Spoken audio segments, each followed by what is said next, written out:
Rajasthan Bharatiya Janata party में चल रहा घमासान रोज नए रूप ले रहा है।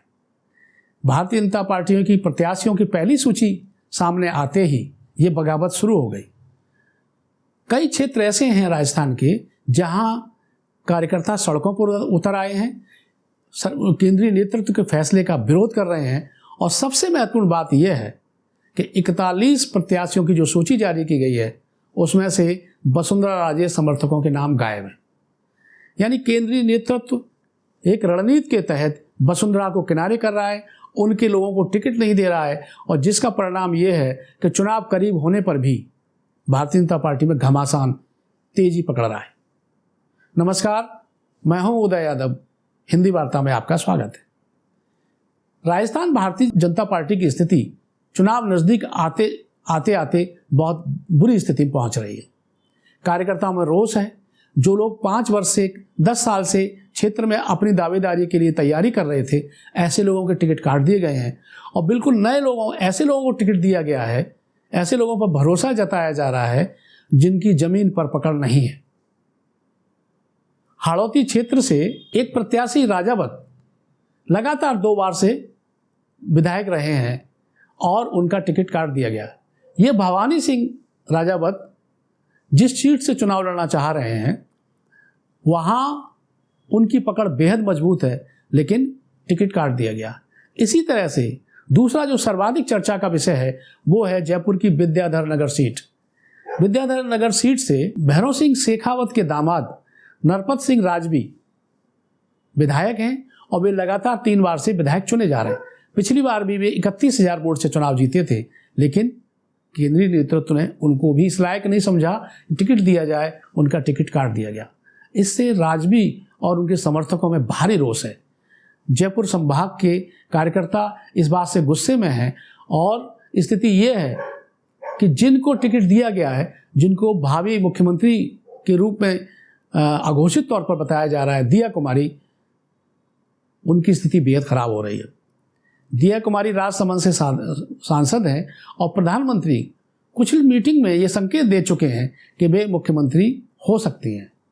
मतलब वे वसुंधरा राजे का स्थान ले सकती हैं। इस तरह के प्रयास केंद्रीय नेतृत्व द्वारा किए जा रहे हैं। कई और क्षेत्र हैं, किशनगढ़ से मुकेश गोयल लगातार एक लंबे समय से प्रयास कर रहे थे, तैयारी कर रहे थे, कार्यकर्ताओं के बीच में जा रहे थे, उनके मुद्दे उठा रहे थे और उनका टिकट काट दिया गया।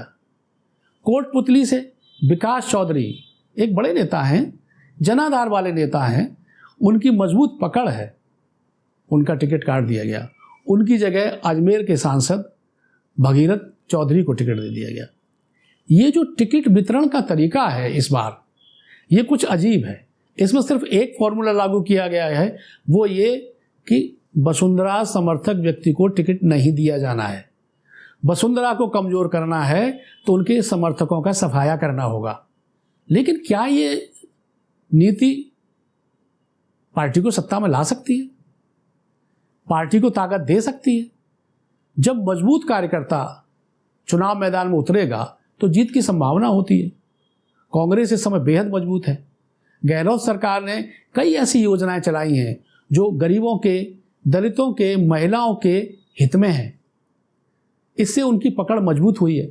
ऐसे दौर में, ऐसे समय में आप अपने एक मजबूत नेता को सिर्फ कमजोर करने चाहते हैं, यानी उस नेता वसुंधरा को कमजोर करने के चक्कर में पार्टी डूबे तो डूबे, लेकिन पार्टी को अगर सत्ता में लाना है तो ये रणनीति तो बदलनी पड़ेगी।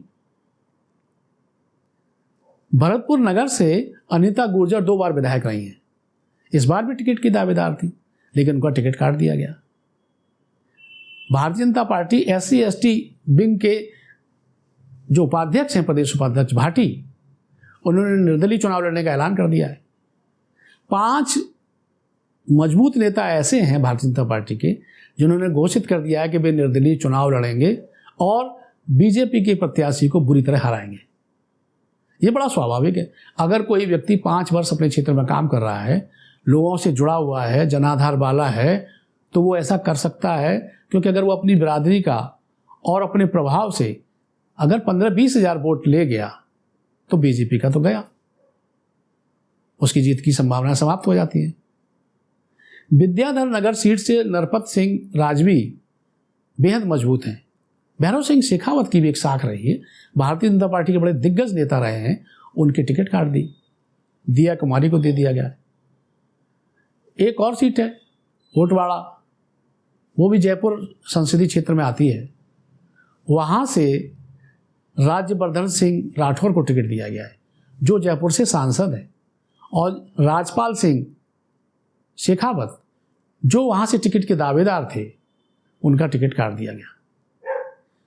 लेकिन राजवी के मामले ने इतना तूल पकड़ा कि जब ये लिस्ट बाहर आई तो राजवी जयपुर में सिविल लाइन्स स्थित उनके घर गए वसुंधरा के, और रात भर उनकी बातचीत होती रही। उनके बेटे ने सीपी जोशी से संपर्क साधा कि भाई ये क्या हो रहा है। इसका परिणाम ये हुआ कि भारतीय जनता पार्टी के प्रदेश प्रभारी अरुण सिंह राजवी से मिलने उनके घर गए। काफ़ी देर बातचीत हुई लेकिन नाराज़गी दूर नहीं हुई। उन्होंने साफ तौर पर कह दिया कि मैं किसी दूसरे को यहाँ से नहीं जीतने दूंगा। उन्होंने तो ये तक कह दिया कि जो मुगलों के सामने घुटने टेकते रहे उन्हें महत्व दिया जा रहा है।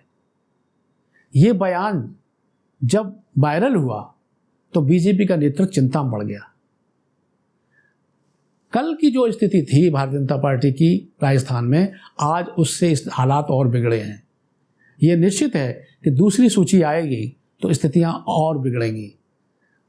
चर्चा यह है कि जयपुर संभाग की 19 विधानसभा क्षेत्र हैं जहां अधिकांश पुराने लोगों को टिकट नहीं दिया जाएगा, नए लोगों पर दांव लगाया जाएगा और उनके सहारे भाजपा मैदान में उतरेगी। ये स्थिति अनुकूल नहीं कही जा सकती। ये सिर्फ ये है कि वसुंधरा का विरोध लगातार जारी है, ये कहा जा सकता है। उनको कमज़ोर करने की बात कही जा सकती है, लेकिन वसुंधरा चुप बैठने वाली नेता नहीं है। वो कड़ी नज़र रखे हैं हर फैसले पर, कार्यकर्ताओं के रिएक्शन पर, और वो जो पलट कर वार करेंगी तो हो सकता है कि भारतीय जनता पार्टी को भारी नुकसान हो जाए और फिर स्थिति को संभालने का मौका ही न रहे। देखते हैं ये स्थिति क्या रूप लेती है। दूसरी लिस्ट जारी होने पर, अंतिम लिस्ट आने तक क्या हालात बनते हैं, हम लगातार आपको एक एक अपडेट देते रहेंगे। हमारा विश्लेषण आपको कैसा लगा ज़रूर लिखें कमेंट बॉक्स में, और हमारे वीडियो का, हमारे अगले विश्लेषण का इंतजार करें। तब तक के लिए नमस्कार।